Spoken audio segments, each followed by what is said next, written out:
ஒரு குழந்தை ஜனிக்கும் போதே காவல் தேவைப்படுகிறது. ஒரு தாயின் கர்ப்பப்பைதான் அதன் முதல் காவல்.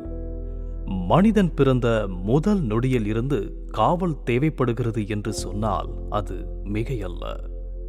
தமிழ்நாட்டின் பெருமைமிகு அடையாளங்களில் ஒன்று தமிழ்நாடு போலீஸ் அகாடமி என்று ஆங்கிலத்தில் அழைக்கப்படும் தமிழ்நாடு காவல் உயர் பயிற்சியகம்.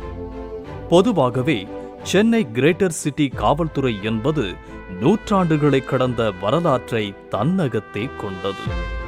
வரலாற்று பெருமையும் உலக நாடுகளின் காவல் பிரிவுகளுக்கு ஈடான திறமையும் கொண்ட தமிழ்நாடு காவல்துறையின் முதுகெலும்பாக இருப்பது தமிழ்நாடு காவல் உயர் பயிற்சியகம்.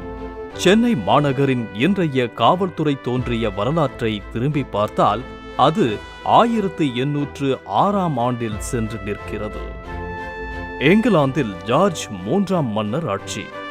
இன்றைய சென்னை அன்றைய மெட்ராஸ். நகரின் பாதுகாப்பிற்காகவும் நீதி பரிபாலனத்திற்காகவும் கிழக்கிந்திய கம்பெனியால் பணியமர்த்தப்பட்டவர் வால்டர் கிராண்ட். வால்டர் கிராண்ட் தான் மெட்ராஸ் நகரின் முதல் காவல் கண்காணிப்பாளர் மற்றும் தலைமை நீதித்துறை அதிகாரி. இவரது மேற்பார்வையில் அதிகார வரம்புடன் கூடிய காவல் நிலையங்கள் மெட்ராஸ் நகரில் உருவாக்கப்பட்டன.